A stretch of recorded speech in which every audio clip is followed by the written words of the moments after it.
अस्सलाम वालेकुम। आज हम सी सी 3.1 चैप्टर 13 के पेज 1 में सब मैरिज आर्क वेल्डिंग प्रोसेस के हवाले से डिस्कस करेंगे। तो इस वेल्डिंग प्रोसेस में इसके जो एडवांटेज हैं, डिसएडवांटेज हैं, ये कब डेवलप हुआ और इसमें कौन कौन से फ्लक्सेस इस्तेमाल किए जाते हैं, यहाँ से अभी हम इसको देखते हैं। SAWR सब marriage arc welding was develop in the Soviet union during the Second World War as an economical means of the welding thick steel section के लिए। यहाँ तक इसको देखते हैं।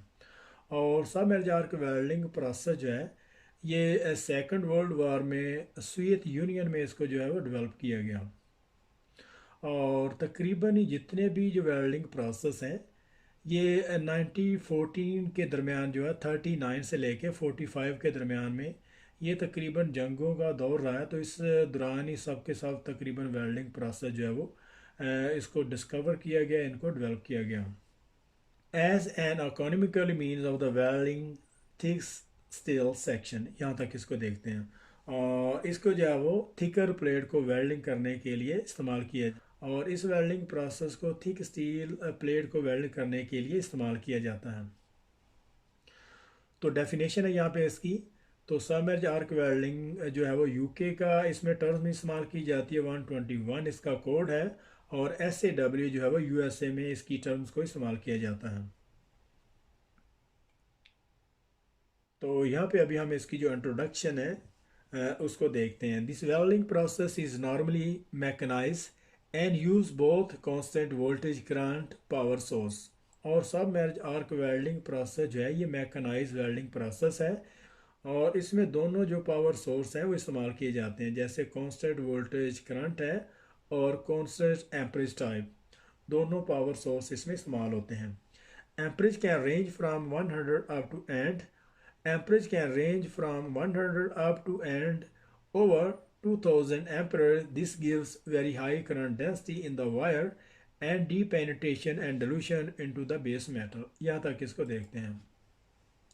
और इसकी जो एम्परेज रेंज है वो 100 से लेकर 2000 एम्परेज तक इसकी जो है वो यूज़ होती है, और इसमें हाई करंट डेंसिटी होती है वायर में, और इसकी जो पेनिट्रेशन है वो डीपर होती है, और इसमें high dilution in the base metal में, और बेस मेटल में हाई डिल्यूशन मिलती है।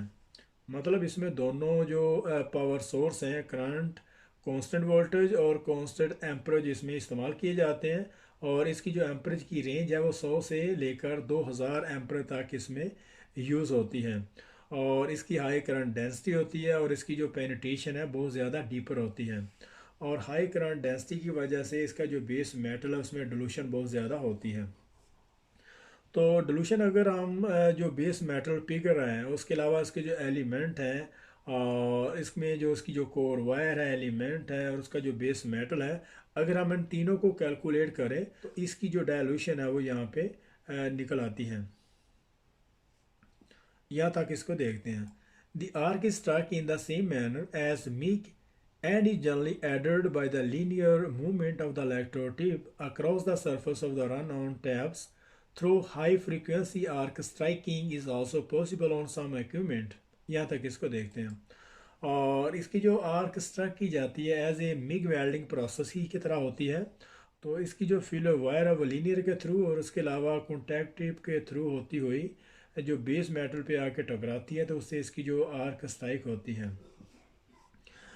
And is generally added by the linear movement of the electrode tip across the surface of the run-on tabs. Through high frequency arc striking is also possible on some equipment। और इसकी जो high frequency arcing strike है वो भी सम जो welding equipment उसमें जो है वो प्लेस होती है।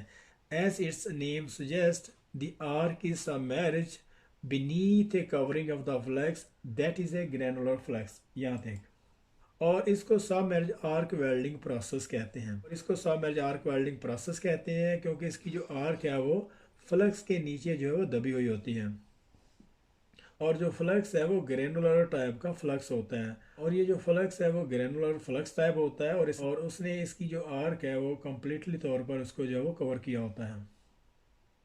This process is restricted in position and is generally used for the thicker of over 10 mm.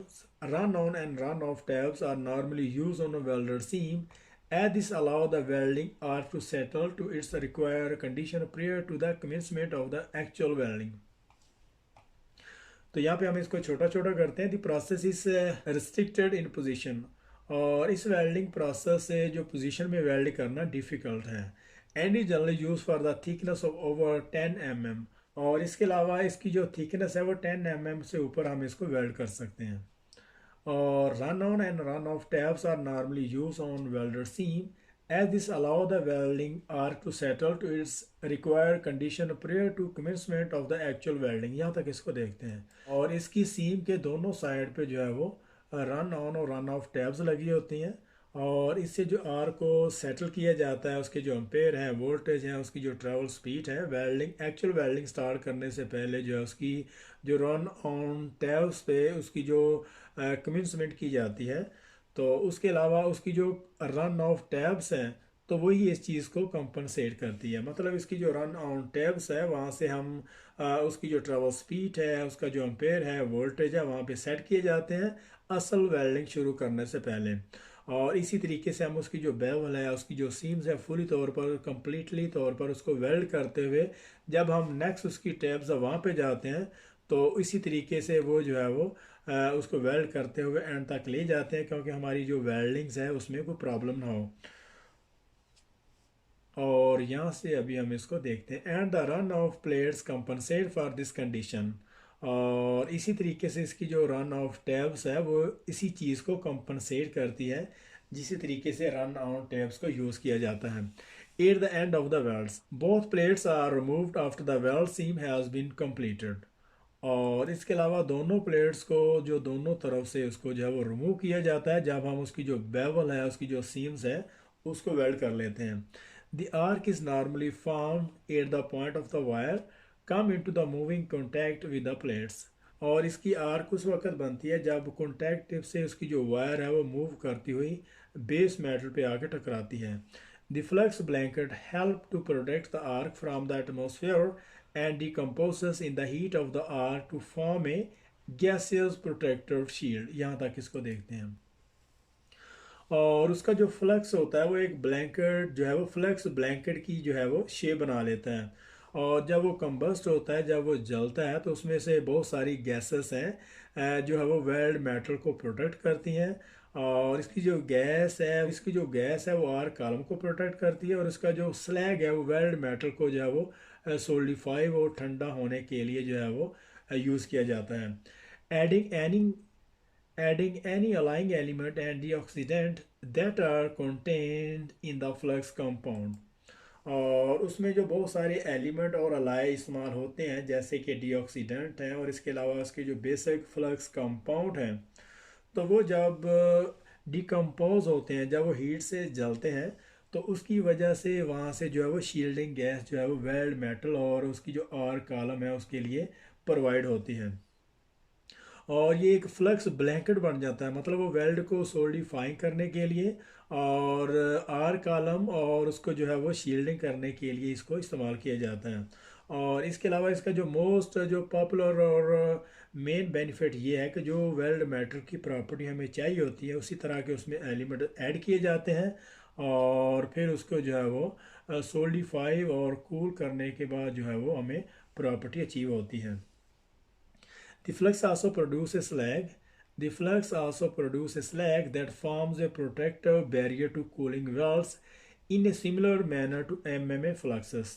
तो ये वही बात कर रहा है कि इसके जो फ्लक्स हैं वो स्लैग प्रोड्यूस करते हैं वेल्ड मेटल के लिए, और उसकी जो शील्डिंग गैस है वो आर्क कॉलम के लिए यूज़ की जाती है। उसी तरीके से जैसे हम मैनुअल मेटल आर्क वेल्डिंग के जो फ्लक्सेस हैं, जो इलेक्ट्रोड्स हैं, उनको यूज़ करते हैं।